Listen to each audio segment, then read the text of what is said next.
Existe uma quantidade recomendada de carbo para ser ingerido nas refeições pré-treino para ter boa performance? Boa. Legal. Vamos entrar aqui em alguns méritos aqui para a gente chegar nessa conclusão, tá? Eu vou pegar um estudo bem interessante, porque a gente tem que entender qual que é o cenário do sujeito, tá?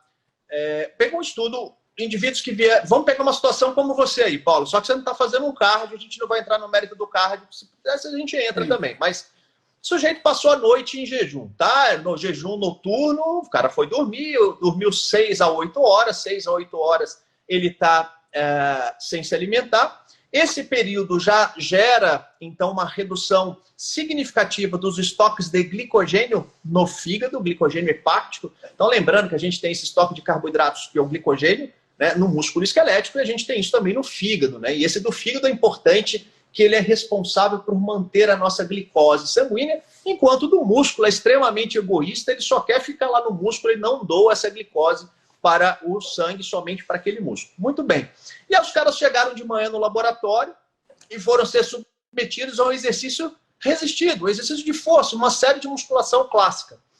E aí eles fizeram assim, tá, vamos colocar os sujeitos ali com 0 gramas de carboidrato, sem nada, vamos colocar os indivíduos com 15 gramas de carboidrato e com 30 gramas de carboidrato. E aí eles observaram que os indivíduos, nesse tipo de treinamento, não eram treinamentos excessivamente exaustivos, mas era um treino clássico de musculação, um full body, né? Que a gente trabalha membros superiores e membros superiores. E aí os caras consumiram ali entre 15 e 30 gramas, os indivíduos que fizeram esse consumo, e aí eles foram bem categóricos, em torno de 15 gramas, a tolerância ao esforço no que diz respeito ao número máximo de repetições desses indivíduos foi maior no grupo que consumiu ali 15 gramas, que 30 gramas não fez diferença. Então, isso é um ponto. Eu diria para você o seguinte, faça pelo menos ali 15 a 30 gramas de carboidrato antes do seu treinamento. Mas se a gente for pegar um cenário onde eu olho os exercícios de endurance, né? E aí a gente pode também levar isso nesse quesito para o pré-exercício, a gente tem dados que colocam ali pelo menos consumir 1 grama de carboidrato por quilograma de peso. Então, se o indivíduo... Eu gosto sempre de trabalhar, Paulo, com peso magro, tá? Então, que é o peso de ossos, músculos e vísceras. Então, se o sujeito tem aqui 80 quilos de peso e 10% de gordura, nós estamos falando ali de 72 quilos de peso magro. Então, esse indivíduo vai consumir algo em torno de 70 gramas de carboidratos antes do treinamento.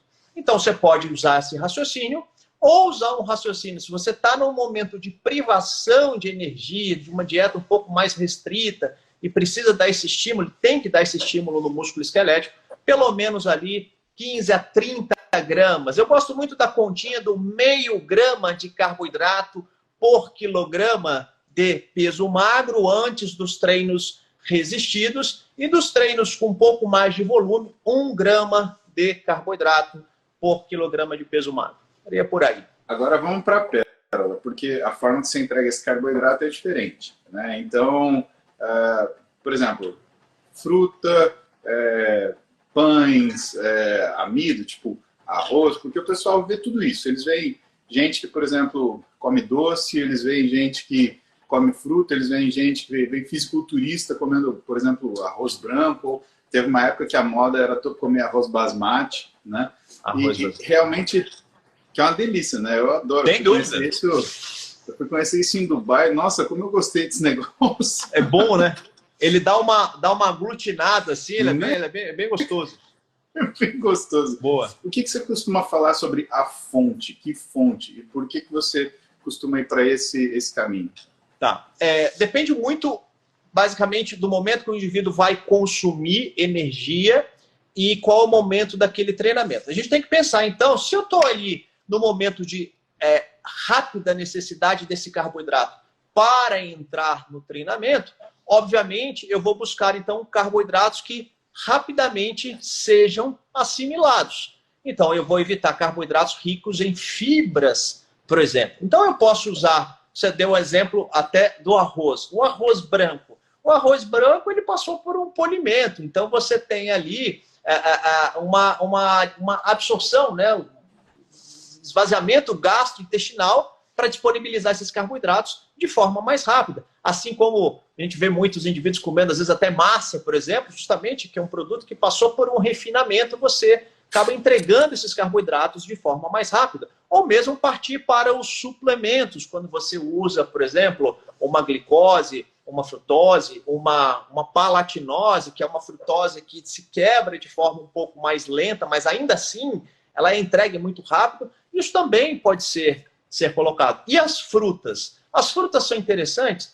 Paulo, as frutas são interessantes, mas qual é o time que eu tenho para isso? Porque se a gente parar para pensar, se eu pego, por exemplo, uma laranja, corto ela em 4 pedaços, tiro, mastigo o bagaço, é fantástico, mas a frutose, ela tem um passo metabólico do intestino para o fígado, do fígado para gerar a glicose. A partir da frutose, a gente vai ter essa absorção, depois fornecimento de energia. É um passo um pouquinho mais lento, mas ainda assim é uma boa opção. Mas entendam que eu vou ter um esvaziamento gástrico mais lento, eu vou ter uma metabolização para a glicose um pouco mais lenta. Então, dentro desse cenário, comparando com essas outras fontes, eu vou ter ali uma cinética, uma velocidade um pouco menor. Agora, o fato de ter a velocidade menor, Paulo, também não quer dizer que eu não possa usar, porque a gente tem que entender qual é o cotidiano. Se eu estou colocando num cotidiano, tá,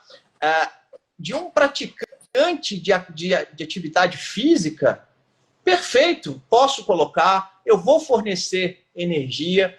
É o momento que eu estou ofertando fibras, que é interessante para a dieta desse cara. É o momento que eu estou ofertando compostos bioativos daquela fruta, que é um ponto importante na dieta desse sujeito, e que o treinamento dele ainda não justifica, talvez pelo tempo de treino, pela intensidade desse treino, um esvaziamento gástrico tão eficiente para responder daquela forma. Então, depende muito de quem está na minha frente. Se eu tenho um cara realmente que treina de forma muito intensa, treinos que ele está sempre buscando falha muscular, intervalos ali muito pontuais, o cara realmente vai treinar e eu preciso ter uma oferta rápida de energia, sem sombra de dúvida eu vou buscar esses carboidratos que a gente consegue ofertar energia de forma mais, uma cinética um pouco mais rápida, uma velocidade mais rápida.